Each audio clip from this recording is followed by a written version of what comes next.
Hello, and thank you for purchasing the Phytech Quick Throw Cast Net.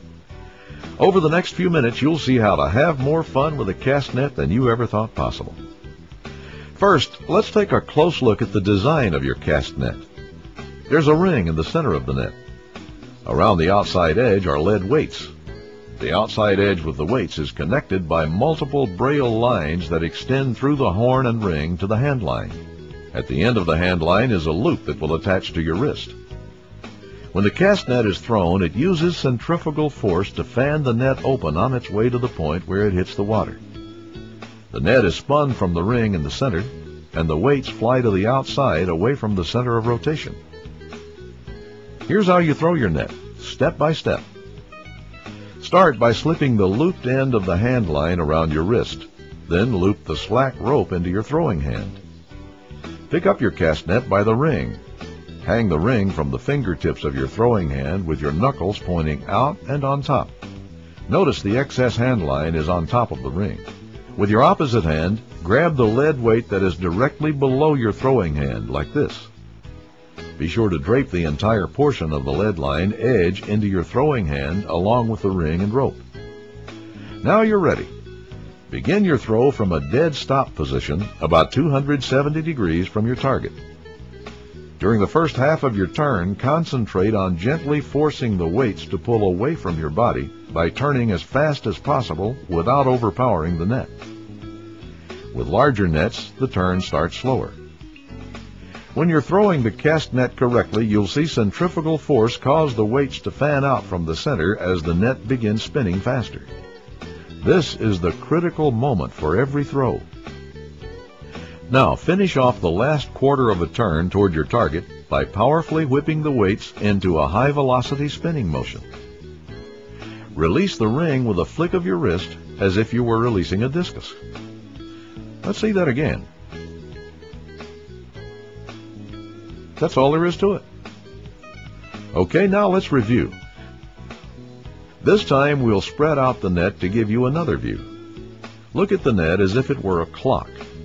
With the hand line attached to your wrist and the slack coiled in your throwing hand, pick up the net by the ring at the 12 o'clock position.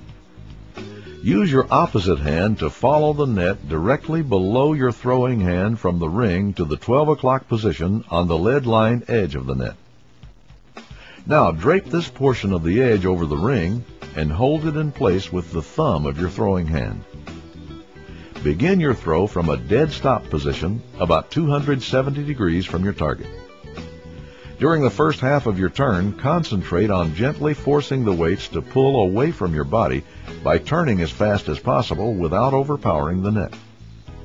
Centrifugal force will cause the weights to fan out from the center as the net begins spinning faster. Remember, this is the critical moment. Finish the last quarter of a turn toward your target by powerfully whipping the weights into a high-velocity spinning motion. Release the ring with a flick of your wrist as if you were releasing a discus. It's just that easy.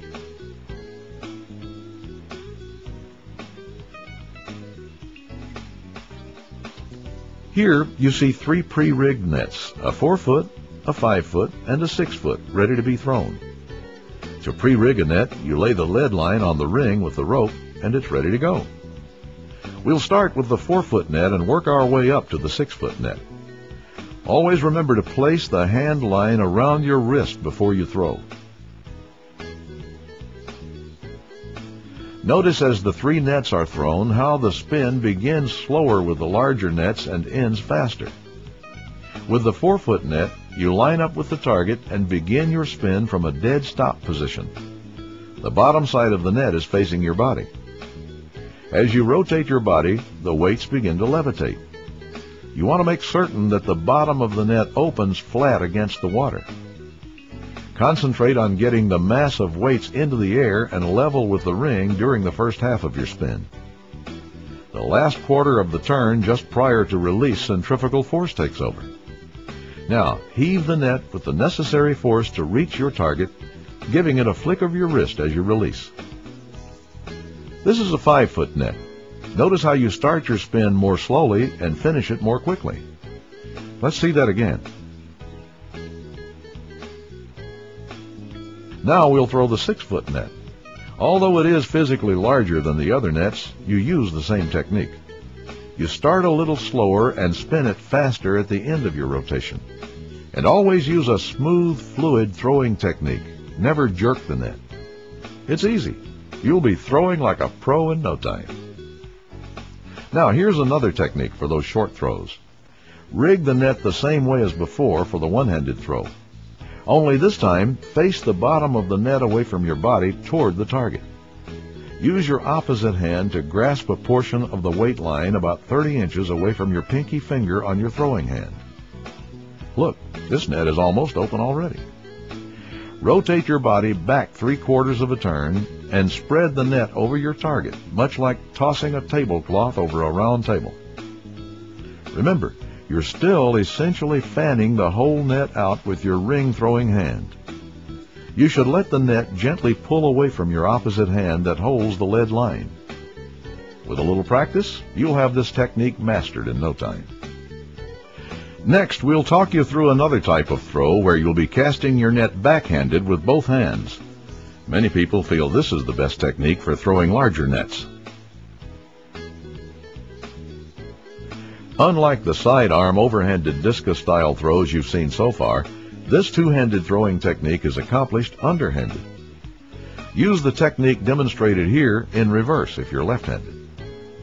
Start by attaching the hand line of your large net around your throwing wrist and loop the slack into your hand.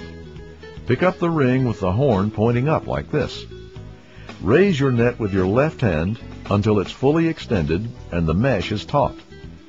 With your right hand, reach down to the bottom of the net by your right foot and pick up the lead line with your palm facing up.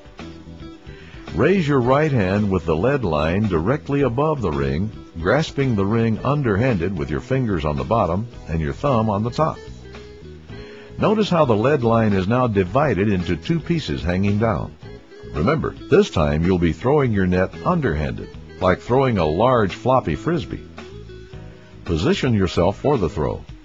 The first half of the turn lifts the weights and forces them away from your body. The last quarter turn, the weights are spun with force. Let's see that again. This should be an easy method for you to learn. Next, we'll look at some common throwing mistakes. There are 5 common mistakes most beginners make when throwing their nets. Less than 270 degrees of rotation. No spin at release. Not throwing the ring parallel to the water. Swinging weights out of motion. And jerking the net toward the target spot. With less than 270 degrees of rotation, your net will not develop enough centrifugal force to properly open. Remember, the first 180 degrees will propel the weights into the air level with the ring. The last quarter of a turn is used to actually create centrifugal force. When the net is not spun at the end of the throw, the lead line weights will not completely open the net. As you spin the weights around your body, keep your wrist loose so the net is able to automatically fan out over the water. As the weights spread out, the ring should be parallel to the water. If the ring is not parallel to the water, the net will have a tendency to collapse when it hits. If you flip your wrist over, the weights will tangle. When the weights are swung out of motion, the net will not open properly. Start from a dead stop position and begin your spin smoothly. It's okay to throw fast, but you must be fluid. When the net is jerked toward the target spot, it will not fly as far. It will also kill the centrifugal force, causing the net not to open all the way. Always be safety conscious when fishing with your net. Be sure to attach the hand line to your wrist in a way where it can be quickly removed if your net should become tangled in a strong current. Also, be sure to check local and state fishing regulations to ensure net fishing is legal in your area. Thanks again for choosing the Phytech Quick Throw Cast Net, the fun way to fish. We're confident with just a little practice and attention to some simple principles, you will be throwing more accurately and catching more bait than you ever thought possible. See you on the water.